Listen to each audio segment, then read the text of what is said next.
Vamos a hablar mientras ustedes quedan acá del Alzheimer. Dale. Flavio Mendoza contó que su madre sufre de esta enfermedad. En 9 Mirta este fin de semana. Dale.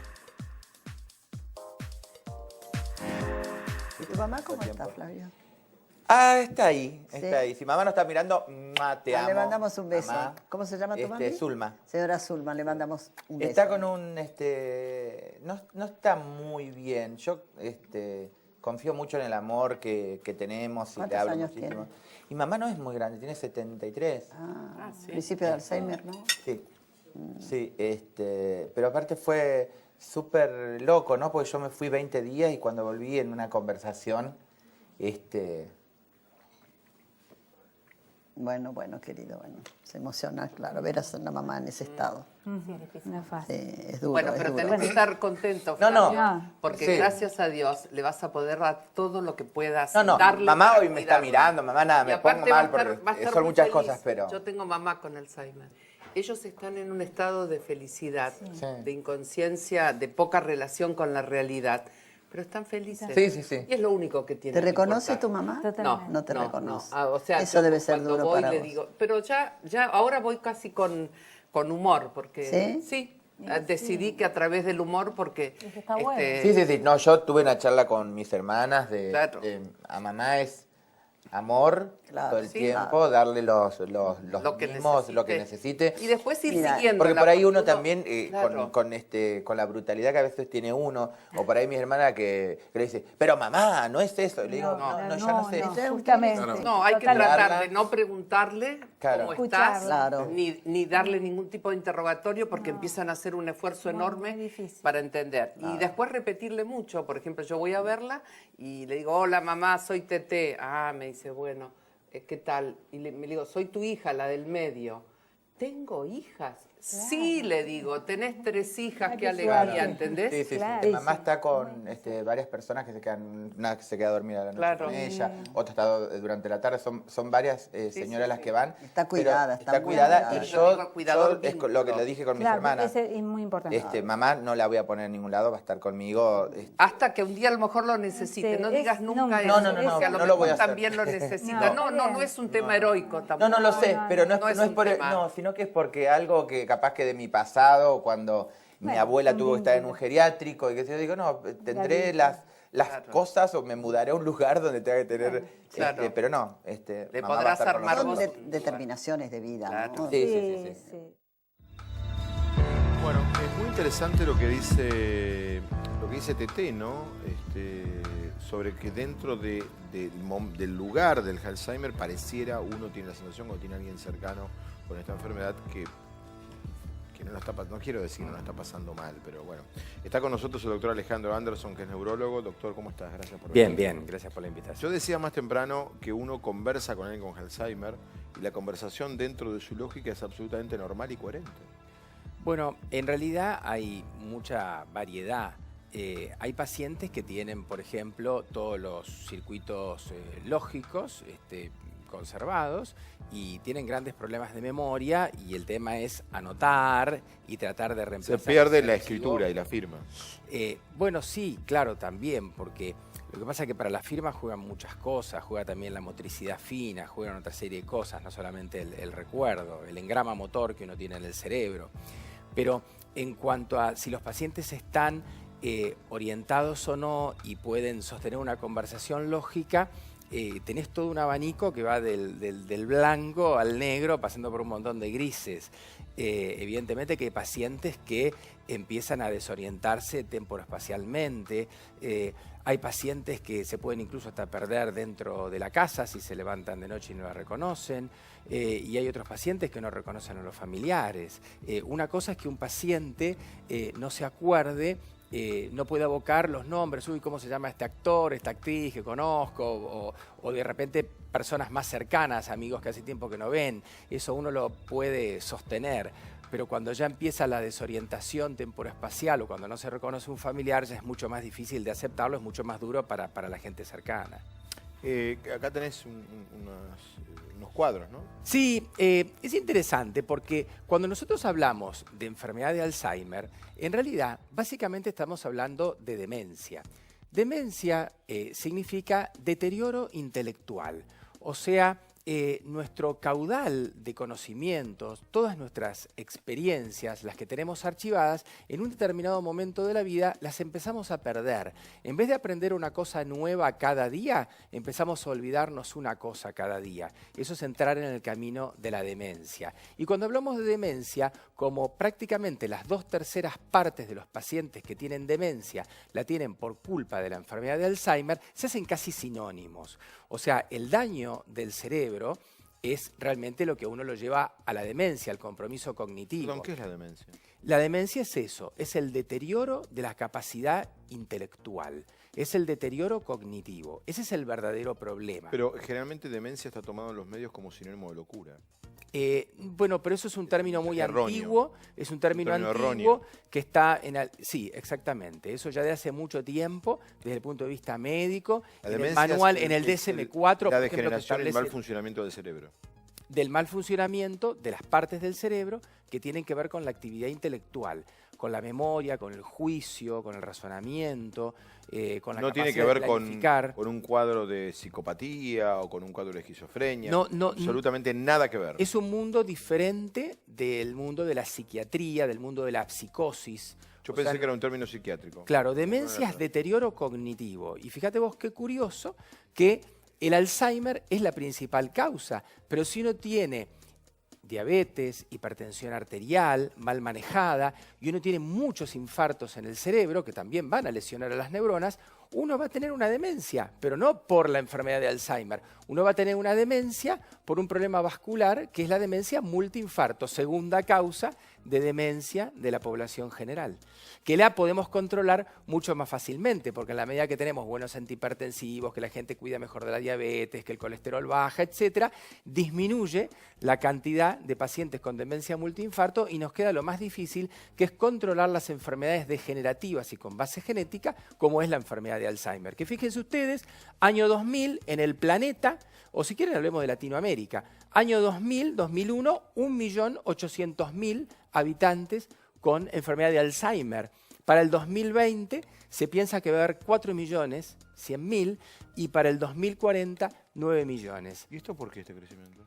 ¿Por qué? Porque aumenta la población en cantidad, pero sobre todo hay un cambio cualitativo de la población. ¿Cuál es el cambio cualitativo? Que hay población de más edad, porque el Alzheimer es edad dependiente.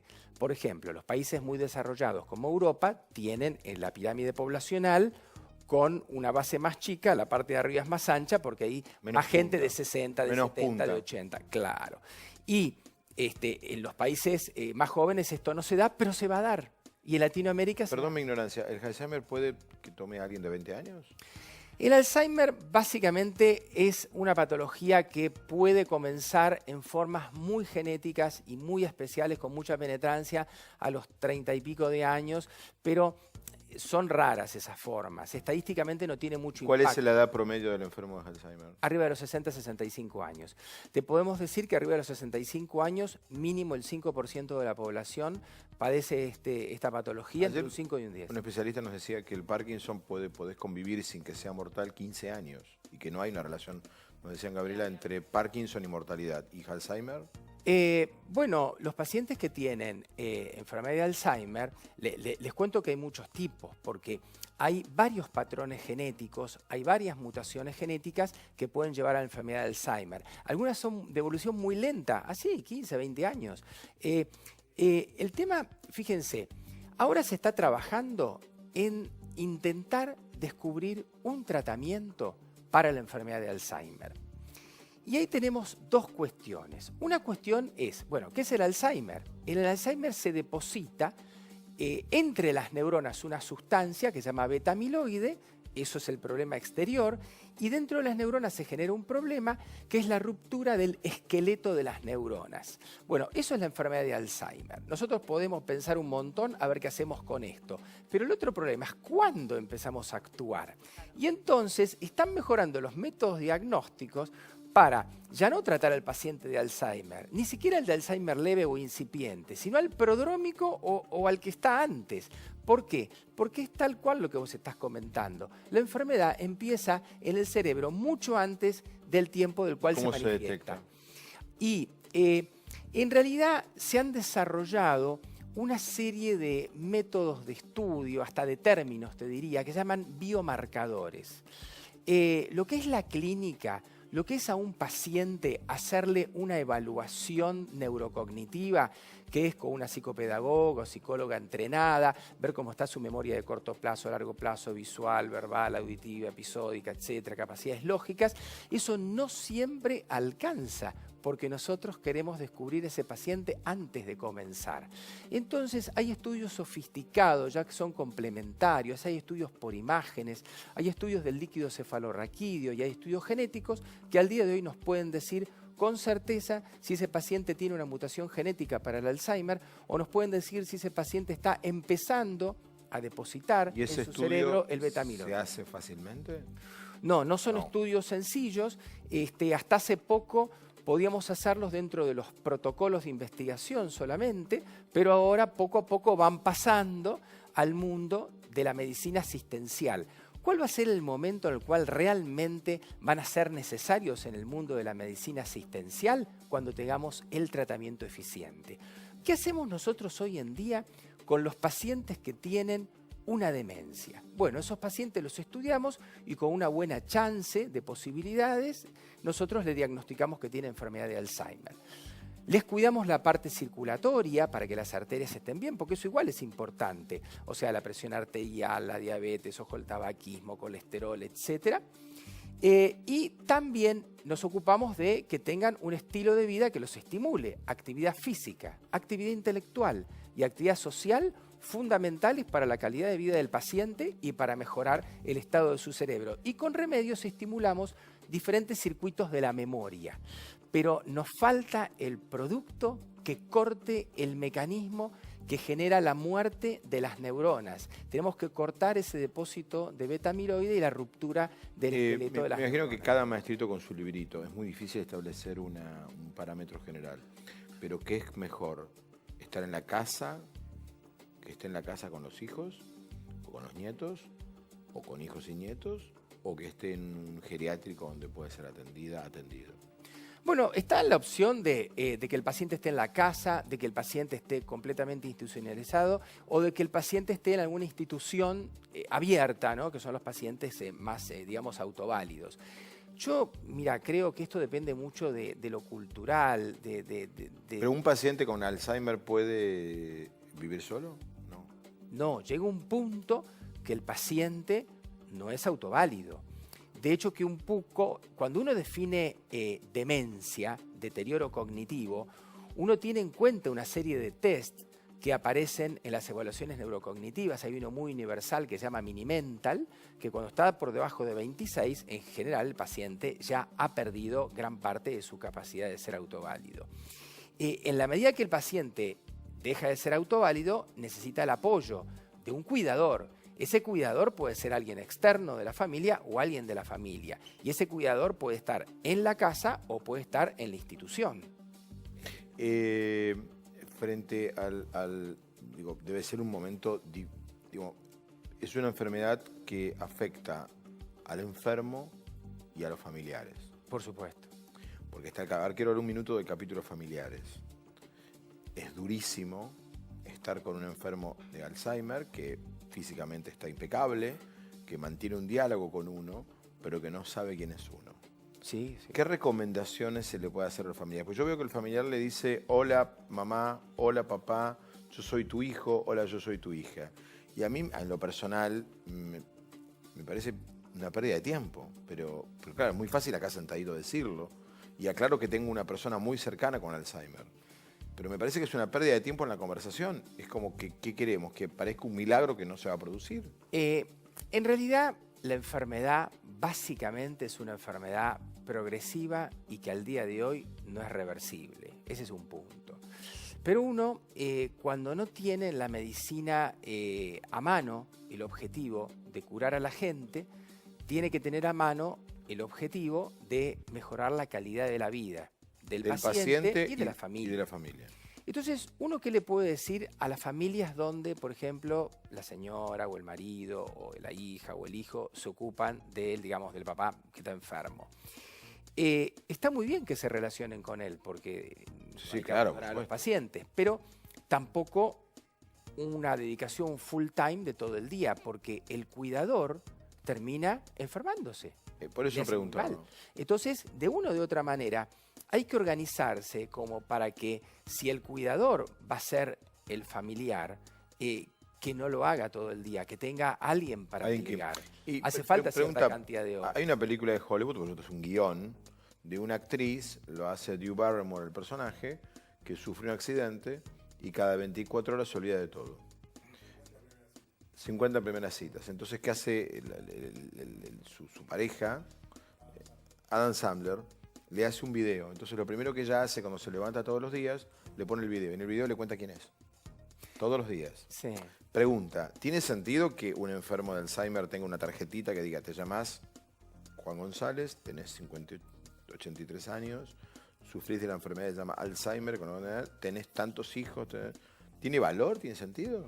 Es que Eso es tema para uno, no para el es que- enfermo. Es que depende en qué momento evolutivo esté. Supongamos que estamos en un momento evolutivo del Alzheimer que no reconoce familiares. Claro, lo que pasa es que en ese momento puede pasar que no tenga capacidad de lectura, puede pasar que lee una oración y ya llegó al final de la oración y no se acuerda. se olvidó del la anterior. principio. O sea, la comprensión de texto también se termina perdiendo. O sea, Pero uno dice, cuando no se puede escribir, ¿es, doctor, por pérdida de motricidad fina o por pérdida de conceptualización? es que el Alzheimer uno lo tiene como una enfermedad completamente mental. Uno dice, pierdo la memoria. Después uno dice, no, también se pierden las funciones lógicas, etc. Pero en realidad, el paciente termina postrado en cama porque tampoco puede caminar ni tiene equilibrio. O sea, finalmente ¿Es mortal? compromete. Mortal en el sentido de predisponerlo a uno a todas las intercurrencias, obviamente que sí, que aumenta la morbimortalidad, eso está claro, porque los engramas, los circuitos donde nosotros memorizamos todas nuestras cosas, en parte tienen que ver con acordarme si tal actor es o no es, si se llama Juan Pérez o no se llama Juan Pérez. Pero si yo aprendí a patinar, por ejemplo, también lo tengo grabado en el cerebro. Y si aprendí a caminar, también. Y todo eso se va Todo eso olvidando. se va olvidando. Obviamente que hay cosas que son nos más quedaríamos fáciles hablando, la de verdad. dañarse y hay cosas que son más, que llevan más tiempo. Extraordinaria la explicación del doctor Anderson. ¿Afecta por igual a hombres y mujeres? Discreto, hay un discreto predominio por parte de la mujer también vive más tiempo. Alzheimer, el médico que describió esta enfermedad, su primera descripción histórica es sobre una mujer, Augusta Deter. Ok. Bien, doctor, muchísimas gracias. Gracias. Muy buenas respuestas y además muy buenas preguntas que él mismo se iba. Doctor, muchísimas gracias en serio. Nos ha permitido conocer Bueno, una gracias por la enfermedad invitación. muy difícil de explicar y de entender, ¿no? Y que no queremos entender además. Bueno, yo hablaba muy seriamente con el doctor, había un olor a ajo acá en el estudio. No está. Sí que el doctor es un Fabián. genio y Somos explicaba todo poquitos. igual. Ya No, lo tengo. Además, no, vos lo pediste sin ajo, sale sin ajo. Sí. Los míos. No sabes lo bien que